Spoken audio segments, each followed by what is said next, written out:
Daily Detroit is brought to you by the community. Support our work at patreon.com/dailydetroit. Merry Christmas Eve. Today's show is a special edition of your Daily Detroit. The dog is nestled by the fire. The mugs are full of hot coffee. So, welcome to a special edition of your Daily Detroit for December 24th, 2019. It's Christmas Eve. And we've got a little bit different format of a show than we usually do since we're here wrapping up the year along with all of our Christmas presents. Think of it as a little chatting before everyone heads home to their families about all things Detroit. I'm Sven Gustafson. And I'm Jer Stays.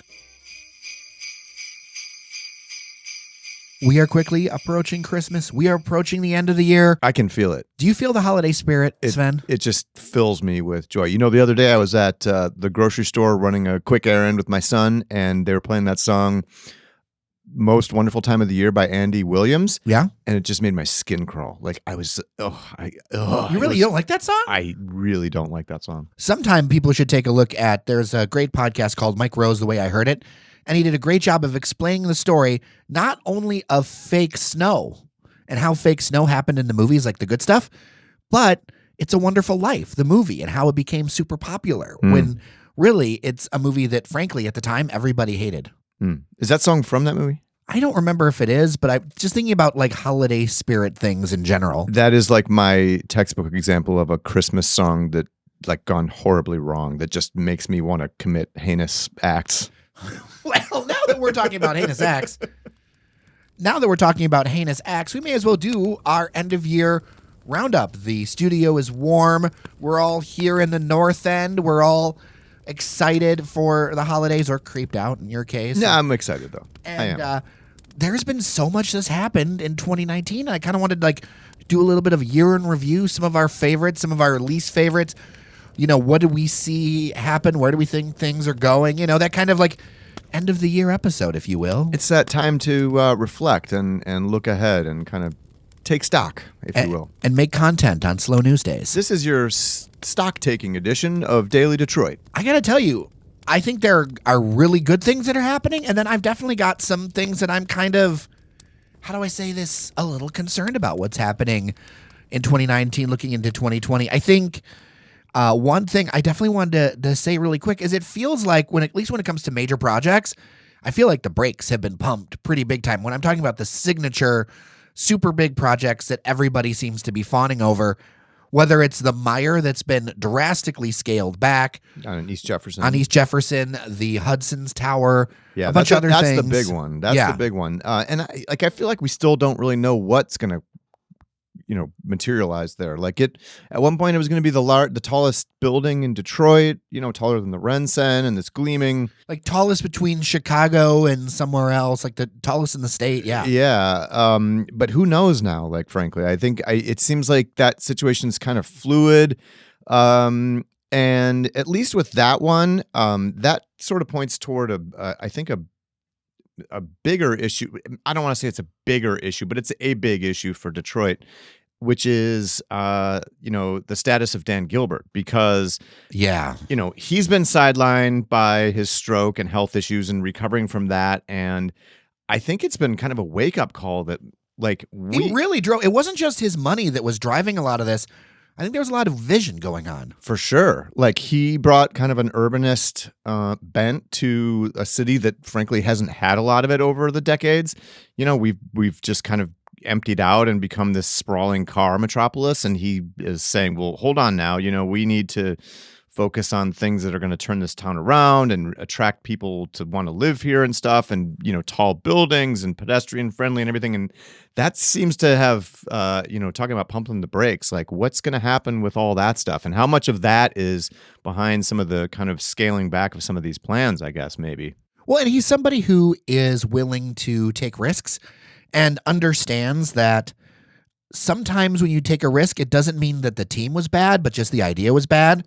And he does a very good job of taking a team and like reformulating them and putting them into something else so that wasn't wasted effort. Sometimes, especially in business, ideas don't work, but the people were good. It doesn't mean the people were bad. It's that the idea was bad. Right. And I mean, we should also point out that with the Hudson's Tower and maybe also to some extent with the Monroe Block development, few blocks away. Economics are playing a role here too. It's not just because Dan Gilbert's been sidelined and he's not coming to work every day and so forth. Well, speaking of those economics, I mean, specifically steel, which goes into buildings. We just talked about it last week, the impending closure of Great Lakes Steel and U.S. Steel plant right here on Zug Island. Yeah, 1,500 jobs. About going away. 1,500, yeah, a little bit more than that, yeah. Nice Christmas present for those workers, right? I mean, to be fair, they're not. I think they're closing down early next year sometime. Yeah, April. But still, what a Christmas present to get, huh? Yeah, but it is as we said, it was a double-edged sword because there were definitely environmental concerns with that place. Oh, for sure. It goes to show you that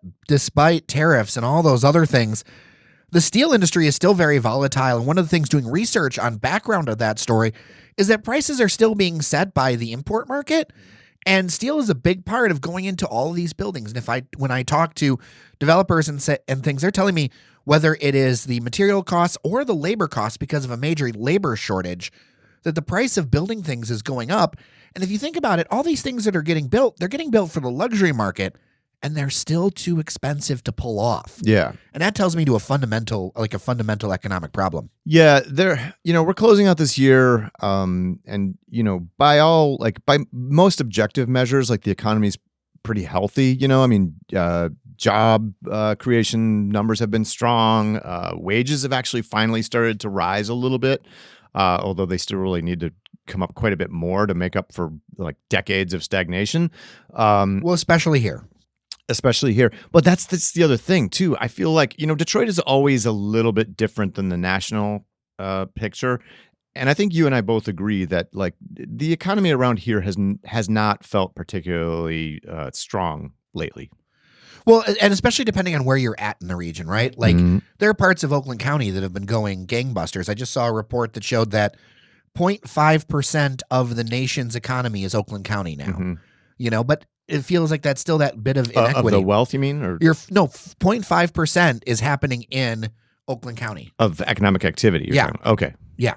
So, and I mean, a lot of that's skewed, I think, by automotive to an extent and all the automotive suppliers and things like that. But yeah, I mean, and that leads me to thinking about the car business too, because yes, historically, I believe you were talking to me about this earlier, that car sales are strong historically, but there's still some things to worry about. Well, we'll see where car sales end up for full year at the end of this month. They're coming in right around 17 million new cars sold in 2019, which is, again, strong by historical standards.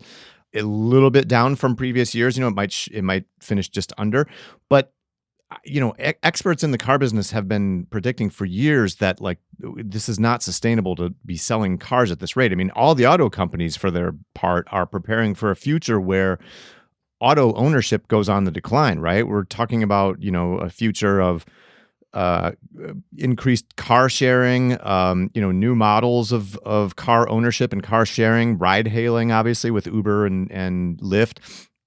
And, autonomous vehicles, which are still far away, but still that augments a future where you don't necessarily need to own a car. And you and I have been talking a lot about kind of the unsustainability of new car pricing these days, which is like, I feel like it's starting to become rare to find a car that costs like $20,000 now. Everything's starting at like 25 nowadays, which is, I'm not sure who's able to own that at that level these days. Well, I think there's a lot of loans going out that maybe shouldn't go out or, just need, I mean, there has been rumors about delinquencies issues. are high. Yeah, issues. So delinquencies are high in the automotive business right now, which is something that you're not seeing covered locally very much at all. You see it in a few national publications, but it caught our eye, and I think it's something to look out for. And another shift that's coming is the electric vehicle. A friend of the show, Tom Lawrence, he posted a video on his YouTube page all about his Tesla. And so here is the thing. I'm looking at his price, and it's around $50,000 for that Tesla.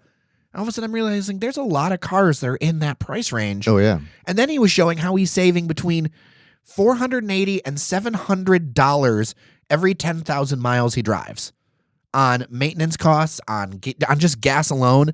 And that doesn't even factor in all the oil changes and stuff that he hasn't had to do with his Tesla. And I'm sitting there going, oh, wow, this kind of makes sense. And then on the manufacturing side, you just don't need as many people to build an electric car. Right, but it also begs the question of, I mean, if it's a $50,000 car, like that's not, you're not going to get mass acceptance of electric vehicles at that No. kind of price tag. Like, No. it's going to take a long time It will definitely take a long time. and much more scale, like sales and scale to be able to bring the price down.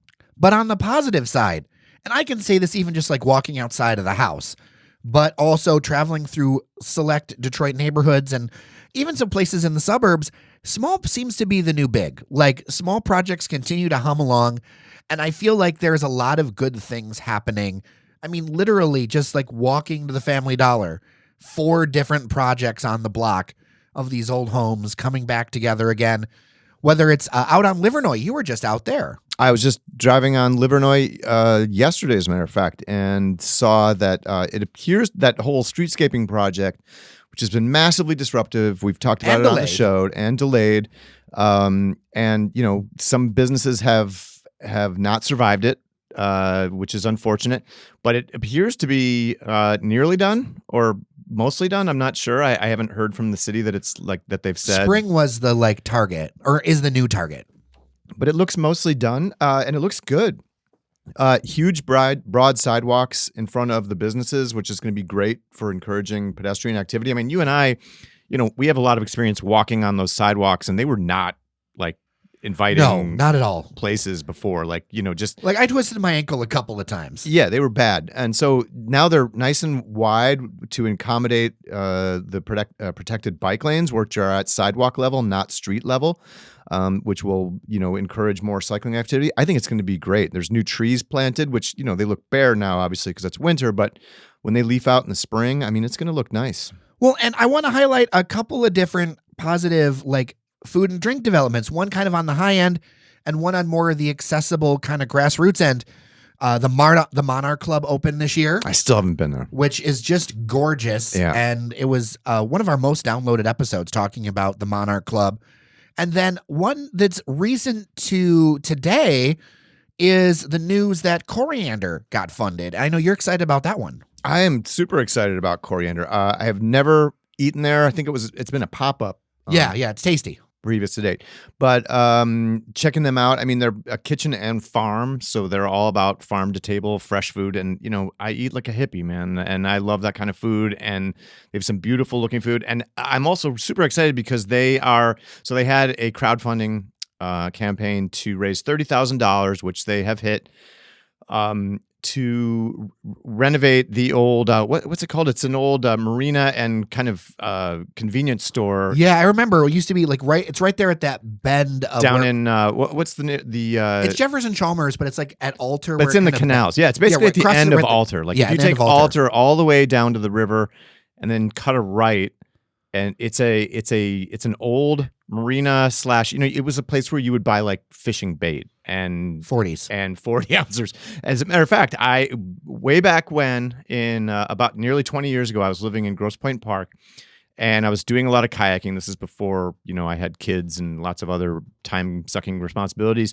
But I would go down there because they had a boat ramp, so it was an easy place to launch my kayak into the water. But we would buy 40 ounces at that store, load them into the boats, and get in the water and paddle across the river over to Peche Island, which is a Canadian provincial park, and get out there and sit on the water's edge, drink our 40s, enjoy a nice summer day looking at the Detroit skyline. It was fantastic. So anyway, really cool, interesting location down there. Like it's a neighborhood that's threaded with canals, and I that's really exciting to hear this. Oh, and it's going to be so great to be able to eat on the patio over there and like Oh, my overlook. God. I mean, the canals are such an underappreciated resource. Utilized. I mean, it's Oh, for sure. yeah, and that neighborhood down there has had They've been dealing with some issues. Like, I mean, some great residents. You remember when down there was a trailer park right across the street from there for years? Remember that? Oh, that's true. And then also this year they dealt with a lot of flooding as well. Right. And which, I went and checked out and talked. I mean, it's something where if there was just the right amount of just a little bit of investment put in, that could be just the most beautiful gem. Not that it already isn't beautiful, because there's like the old brick streets that used to lead to the racetrack that used to be over there. And it's just really cool. Yeah, way back when my wife and I looked at a house, a rental to live in. This was around 2002, I think. And it was a nice rental backed right up to a canal. So that was appealing to me as a Ooh. kayaker Yeah, yeah. at the time. But the neighborhood back then was just a little too sketch to pull the trigger. I feel like one day when I grow up and I have like real money, I'm going to do a canal house. That's one of my goals. It would be super cool. Well, and on another positive note, DCFC, Detroit City FC, has had a big year, even though it's a year of transition. It's something that it seems like they're really like set up for some future success. Absolutely. Well, so they came off their first kind of pro tournament. I don't know what you want to call it, but they're joining a new league and they're making it official that they're, basically a pro soccer team now, starting in 2020. This also with the news that they will launch for the first time ever a women's club, Detroit City FC women's team next year. It'll be a little different league than what the men play in. It's sort of to be expected because, they're the men's team now have an 8 or 9 season jump on them. I can't remember. But yeah. But great news, all organic growth. That's a big issue among soccer faithful in the United States who sometimes, look at, for example, the failed or at least dormant MLS Detroit bid and say that that's like, synthetic AstroTurf, grassroots style sports, whereas Detroit City FC has been, pure organic growth. That it's grown over time. They outgrew their old digs at Cass Tech. They've moved into Keyworth and Hamtramck, and they're fixing that stadium up over time. And it's just great to see. And I would also add that they are right now they're probably the best sports franchise in Detroit. I mean, that is true. Based on results, they're coming off winning the NPSL Members Cup. The inaugural tournament that they just won in the fall. So, if there was some way they could do a broadcast TV deal, even with a local TV station, that would be a huge deal because this town is a television town. Yeah. And if they could have something like that, you could see them. I mean, I think that's the skip that they need to make. That league deal with whatever they were using this year was trash. They need to do something on whatever, Fox click on Detroit, whatever, something. Yeah. So it's visible. I think they've visible got for everybody. Something on foxsportsdetroit.com, I believe. They need it on the TV. But yes, I agree. That would be a huge step up for them. But I mean, the way things are going for that team, you could see that coming in the future, I think. Oh, for sure. And I know this is a topic that's near and dear to various team members here. Weed. It's a thing. It's a thing. It's a thing, and you can do it. It is a thing. There are legal sales happening now. I think 5 retail locations. Something like that.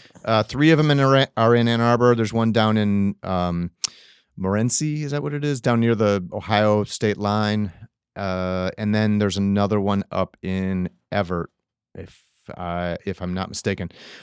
The number should grow in the coming months, no doubt. Detroit's got they've kind of put a moratorium on it until until the end of January. I think Detroit's gonna be really interesting to watch because that all of the church leaders, the influential ministers who lead large church congregations around town are no doubt lobbying heavily, a good number of them, against opening up recreational marijuana dispensaries, but I don't know. You got to believe Detroit. I mean, this city overwhelmingly in every ballot initiative is pro weed. Well, and it's a city too that, frankly, is not in the position to turn away, or at least in theory, shouldn't be in the position of turning away economic activity opportunities, right? You want to fix up this old storefront. I mean, I know Detroit's had a weird history with medical marijuana. It was a wide open West for a while, and it was a little bit too wide open because a lot of people got dispensary licenses or opened up that probably. I mean, it wasn't about care. Yeah, well, right? Part of it. I mean, it wasn't just Detroit's fault. I mean, it was partly the state regulations. Oh yeah, it was totally ham-handed. It were just kind of a mess over the decade. That medical marijuana has been legal in Michigan, but hopefully they get it right. I can't fault Detroit for taking time to want to, get things right before they open the doors, open the floodgates, as it were. But it'll be really interesting to see how it all works. I mean, it's already, it always strikes me as I'm driving down the road. I mean, there was a billboard right at 9 Mile and Woodward for a long time that was advertising cannabis candies. like Yeah. like a national brand of cannabis candies, like on a roadside billboard. Like Yeah. it's just things like that. Sometimes you just go, wow, like we're living in a new era, clearly. Well, and we're going to hit the suburbs, but before we do, I know you wanted to talk really quick about Freya and Dragonfly. Yeah. Okay. So new restaurant that's coming.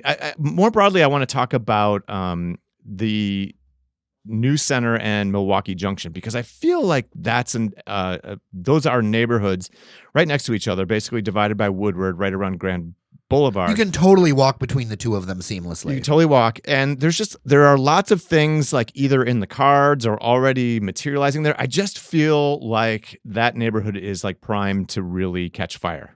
I mean, we've, our friend Godwin over there with Yum Village, yep. which has already opened. I know he's like ready, to see the neighborhood kind of fill up. We had the podcast episode earlier this year with the folks from Method Development, which are planning a huge, multi-million-dollar redevelopment deal of some old buildings over there in Milwaukee Junction. There's the Kiesling. I mean, you and I love the Kiesling. For sure. That place is amazing. It's like walking into like, Detroit in the 1930s or something like that. I must say that my 1940s. My liver is not sure that it likes the idea that I am equidistant from both Milwaukee Junction and Kiesling and Hamtramck. You can draw basically a drunken triangle between the three. Yeah. But and the New Center as well, with the platform opening over there on West Grand Boulevard. I mean, I just feel like there is a lot there, and like I sort of feel like that could be Detroit's next kind of hot neighborhood, really. And going back to Freya and Dragonfly, this is a new restaurant planned by the owners of Chartreuse. Yeah. Which is a fantastic place down in the Cultural District on Woodward. So good things, hopefully coming from there. They picked out a really super cool looking building on East Grand Boulevard in Milwaukee Junction. So I'm hoping that kind of becomes like the next kind of spot. I don't know if the economics will work for this, because you need to have, a lot of people tell me that you need to have the profit margins on booze to make things go. But the thing that I hear a lot of people talk about that I'd like to see in 2020 are more activities that are booze free or booze optional. I feel like there's a lot of places to get pickled.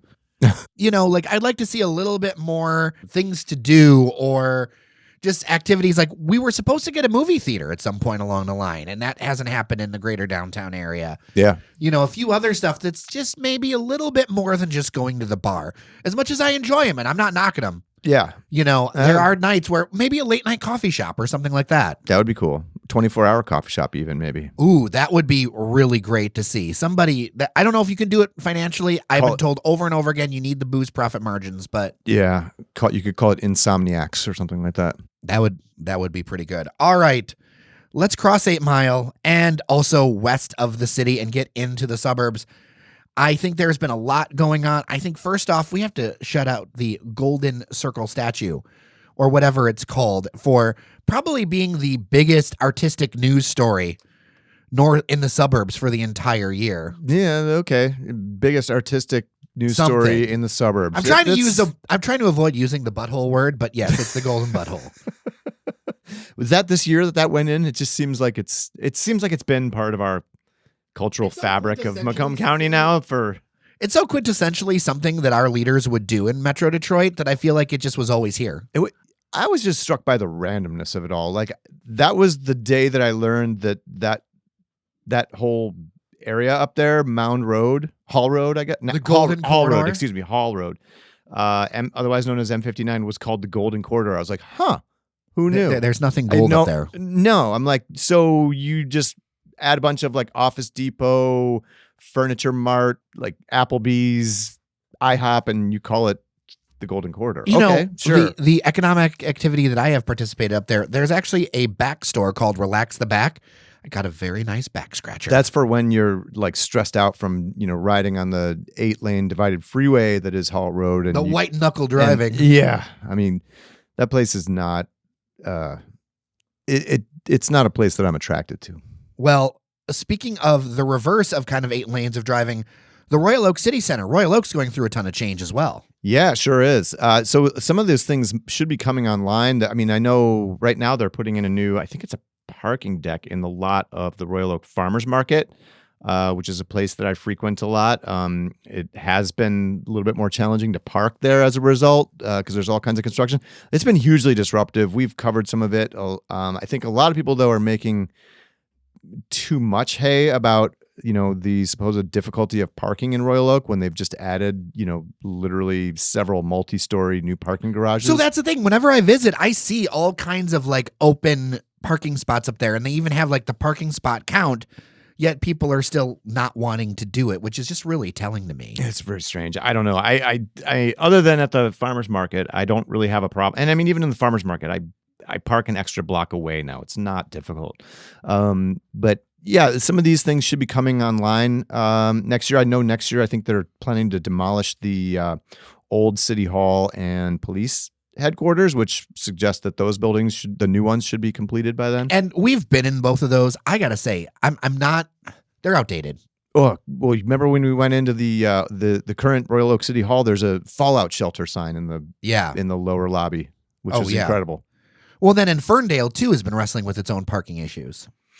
Ferndale has been wrestling with its own parking issues, and the dot is under construction now. It's now 2-3 stories high. It's starting to look like a parking deck. It's no longer a giant hole in the ground. So it's coming along. It's supposed to be finished in the sometime in the spring.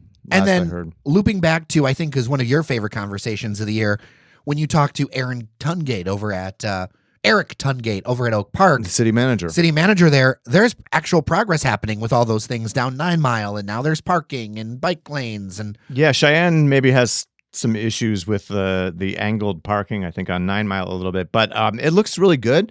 And hopefully it provides like a little bit of stimulus. 9 Mile's got like a sort of a business strip that goes, that kind of connects like 9 Mile and Coolidge, which in a way is sort of like Oak Park's downtown, if you want to call it. It's really not a downtown, but it's closest thing with downtown Ferndale. It's a linkage there, and there's a strip of storefronts there that I feel like is a really kind of underutilized part of that suburb. You've got a lot of people living around there, and it's got a lot of potential. Let's put it that way. And Eric talked about some of the other things they want to do in Oak Park with the strip along 11 Mile. Let's see, 11 Mile between like Coolidge and whatever is up north by Berkeley. Up north, yeah, basically right across the street from Berkeley, and talking about putting in some restaurants and things up in there, which is really exciting. And that ties me to this idea that I really feel like the southern part of Oakland County is starting to get its own cultural identity, which is really interesting, of being a bit more walkable, being a bit more urban. In fact, just got word before we started recording this that Green Lantern is actually going to open up in Berkeley in the former Sila Italian Dining and Pizza Joint on 12 Mile. That's apparently close to Greenfield. And it's going to be open up in January, and it will be the 7th location for Green Lantern. So it's interesting to see that local chain kind of grow, and it's also interesting to see investment happening in that Berkeley area. What do you think is helping drive so much of that interest in economic activity? Because I know a lot of the business publications, a lot of the news places, they're focusing on downtown, and I get it. But when I talk to listeners, especially, our listeners are mostly, 40 and under, 35 and under. That's where folks are starting, they're in, that's one of the hot spots of town that people are moving into and starting young families. Yeah, I mean, you mean in Berkeley? Berkeley, Oak Park, that whole area kind of in that zone is, very attractive to people right now. Yeah, I mean, it's centrally located. It's not so far away from everything. It's got access to good schools. The housing stock is, it's modest, but I think it's also partly a reflection of, you read tons of stories about millennials being racked with student debt and everything. So it's generally affordable, although I know home prices in places like Berkeley, especially, and also Ferndale now are starting to climb. And people are having a hard time, but Oak Park definitely still remains an affordable place to live. So I think that's a lot of it. These are old-fashioned neighborhoods that still have sidewalks. They're bikeable, walkable. Some of them are close to retail options and things. I think that's attractive. And they're things that are not abundantly available necessarily around the Detroit region. Let's take the car a little bit west, and I wanted to give a shout out to Livonia of all places because they did something kind of cool. I found out they have started actually curbside clothing pickup, just like recycling. You can put your recycling out there. You can put your clothing, accessories, and shoes if you live in the city of Livonia, which is kind of neat, especially as I think 85% of used clothes and stuff, they go straight into landfills. And a lot of times that could be stuff that people could use. So I thought that was kind of a different look. And I was kind of surprised to see Livonia do that, but it's also kind of cool. That is really interesting. Good for them. That's great to encourage people to donate and recycle clothing and not throw it in the landfill. For sure. And then I did not realize how big of a deal this is because I do not live in Canton or Westland, but I have been told by multiple people that the Super EMAX in Canton is a very big deal. Apparently, it is the largest CinemaScope screen in the Midwest, and it has a 94 by 40 screen. And this complex is so big it straddles two cities, both Westland and Canton, just east of 275. Yeah, just east of 275 on Ford Road. Wow. So that's big. That's big for movies. What's it called? CinemaScope? I don't even know what that means, but it sounds impressive. It sounds very impressive. And Imagine has been a chain that has really made a lot of moves. We were talking off air about Birmingham. Yeah. And how that's a thing. And how I went to see the new Star Wars movie, which I thought was great, by the way. Okay. One of the things that really struck me about, and it's not the first time that I've realized this by any stretch, but hearing the John Williams score, right, the classic Star Wars film score by John Williams, which has been in all the movies, in Dolby surround sound is pretty awesome. Oh yeah, I bet. Yeah, I mean, like I would pay to just go hear that. It's just so good. Well, I wanted to, before we let people go, I wanted to kind of talk about some of our favorite episodes of the year, some of our thoughts after 400, as we sit by the fire here. I got to say, some of my favorites was working on Roaring Fire we got here, Jer. Absolutely. Nice work on that. Well, that's a nice thing about being in a 1922 house. You get a nice fireplace. So some of my favorite episodes to work on this year. One was early in the year when we did the stuff all about the Packard plant, which I think is going to be a sleeper story. It may not be the Packard plant that exists today, but I mean, there is already more demolition work happening over there. We did a story on the Packard plant and about things falling into foreclosure. That was something that actually made it on television. And it was something that I think it's going to be an impactful site. I think the administration building will still be there, but the city clearly wants to get that leveled. Yeah, and whatever Fernando Palazuelo, the Peruvian developer who owns the place now, has promised is nothing's happening with it, right? And we talked earlier about the economic conditions that could be coming. I mean, I think, a lot of people are sort of waiting, like, it's only a matter of time until, the whole country goes into just a cyclical, downturn just as part of the regular ebbs and flows of the economy. It just, like, if he hasn't built anything over there yet, like, the odds seem to decrease every, more time goes on. Oh, for sure. Another one that I really enjoyed was the doing the Capitol Park piece, where we did a few different things. Cheyenne was great helping us go to the Farwell building. You and I had a snack in the park with that pop-up that was in part supported by the Bedrock folks. A lovely spot to get lunch. But also I enjoyed doing that story because I was able to kind of illustrate the amount of change that's happened in just a few years. Oh, yeah. And huge. Realizing that Capitol Park, I mean, when I was talking to some of the people doing that story, nobody remembered the Capitol Park of old. Nobody remembered that it was a bus terminal.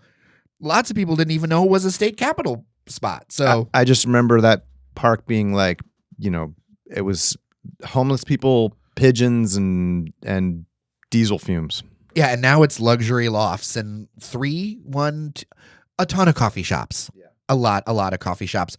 Another favorite of mine was making the bus sexy, talking to Sarosh Irani, talking about bus stops and everything. I thought that would be one where, Sven, we always try to make sure to be interesting to people and get an idea of what people are interested in. I was like, this interview, this one's for me because it's so nerdy, right? Like no one's going to care. And it was actually our most listened to episode on Spotify. Well, and there is a huge, I see him on Twitter every time I open it up. There's a huge, I think, and growing kind of chorus of people, younger people typically, who are clamoring for improvements to our public transit and are hugely vocal about, things like parking lots that you've talked to the Detroiters for parking reform too in previous episodes and things like that. I mean, these are huge issues that I think people are drawing more and more attention to the fact that like we have this kind of endemic culture in town where we'd rather knock over old buildings and build parking lots and make sure that everybody can drive everywhere. And people are saying, well, wait a minute. We need other options and we need viable transit, which, you and I are hugely on board with and fully on record with. And then one of our most downloaded episodes, period, was our piece on Hamtramck. Yeah. And the rise on Hamtramck. I know that you listened to it. What did you think of some of the things that came out of it? The thing that really I remember is where he talked about how and we're talking about August Gitschlag, the city clerk. Yeah, and how he said, I think it was him. He said, we don't have abandoned buildings here because people want our buildings. Unlike Detroit, our buildings are in demand, which I thought was really fascinating. Hamtramck. It was bold. Yeah, Hamtramck, which has really been established as like kind of a destination for immigrants. And it's faced economic issues too. It's not like Hamtramck hasn't been dealing with it does. It still does huge economic issues as far as the government and everything else, but still it draws people in a different way than Detroit does. I wonder if it's because of its size and its ability of being a smaller footprint, it's able to control things a little bit more. Because I think Detroit's only now starting to learn how to zone things differently for different neighborhoods. Mm-hmm. And it's the densest city in, I think, the entire state, isn't it? Well, yeah. And in fact, I got some listener feedback about Detroit's zoning and how it really needs to make some changes. We're going to be talking about that in 2020 because there definitely seems to be like an one size fits all and lots of heavy parking requirements.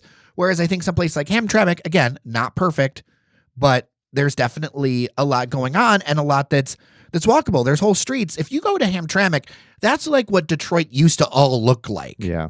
As far as like duplexes and houses close together. And, retail establishments, bars mostly nowadays. Yeah. But mixed in the neighborhoods, you can walk down to the corner to get a beer or, in some cases, your halal meat or whatever you need, Tasty. Mm-hmm. Another one, and I'll switch it over to you. Another one was one that I think people were kind of surprised that we did, but also seemed to be well downloaded, was when we had Doug Gordon on from the War on Cars. You did well. That was your interview that year, but I would just add that shortly after that one aired, I was in New York covering the auto show with Autoblog, and I went to an event, a book signing event down the street from the Javits Convention Center, and who did I run into and meet there but Doug Gordon from the War on Cars, which was super cool. Like, oh my God, you were just on our show like last week or whatever it was. And yeah, great fun. Well, and the passion love their show. Yeah. And the passion that he brings for the topic is pretty impressive. Another audience favorite and really interesting interview was Michael Matthews, who is a police officer from the UK, who wrote a book all about spending time with the Detroit Police Department, being embedded and writing about kind of what he witnessed and saw over his time. That was fascinating.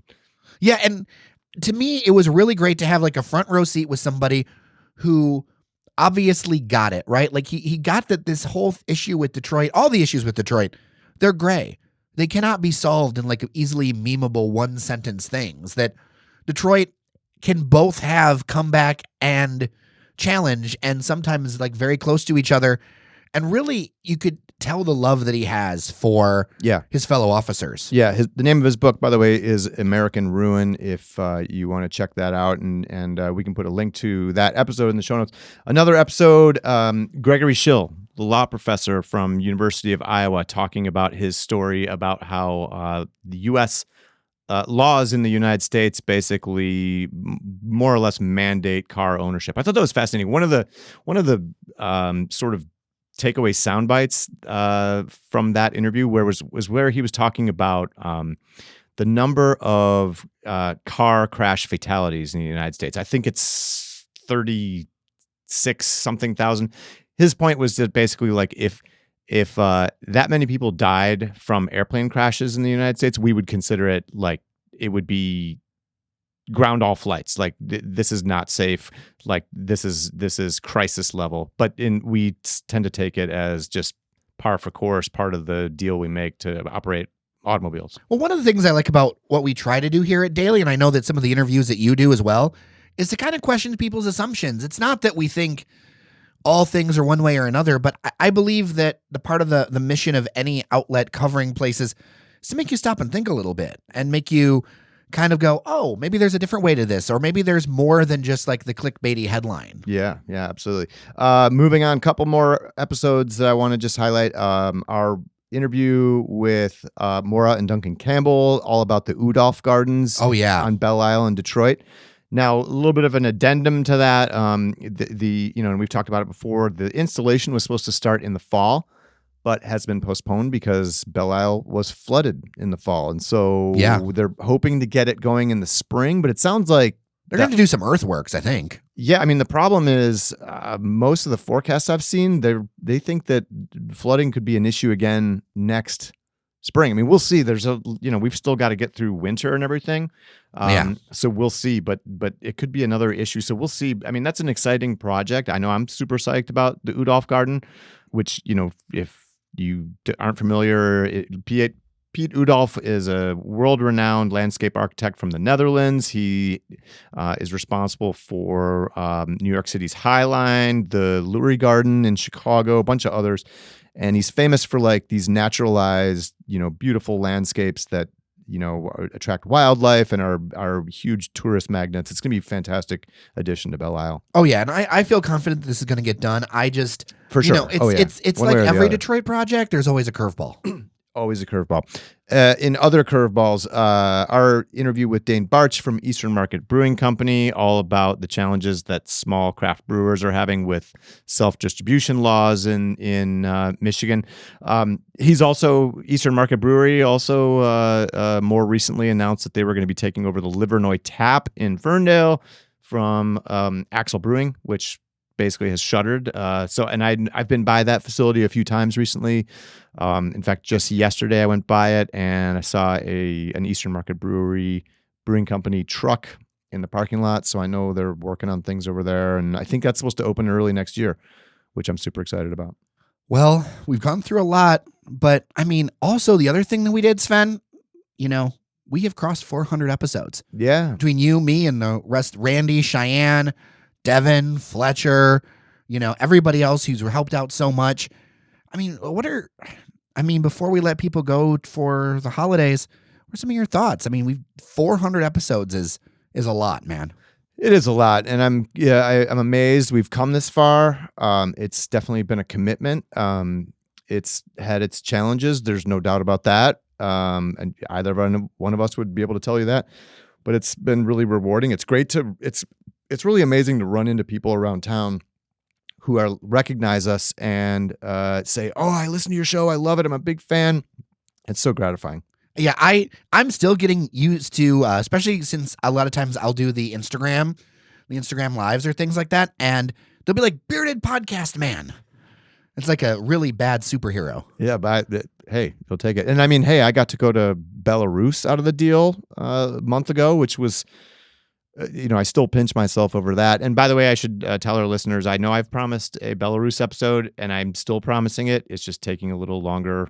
You have so much tape to go through, man. I saw the files. Well, and it's the holidays, man. It's a busy time of year. So it's going to come. It's just going to be a little later than we initially had thought. Well, and I don't want to say goodbye without thanking our members, I mean, they're the ones who have been really... We wouldn't be doing this without you. Yeah, seriously, because, I mean, this is one thing that I think that both of us have learned as we're both different types of media refugees, is that you really have to put the people first in order to make something go. And I am heartwarmed by all of the support and seeing people up their pledges and send the nice notes and all of that kind of stuff. And giving us feedback about what they like and even what they don't like. And that's great. No, the feedback is awesome, and it's...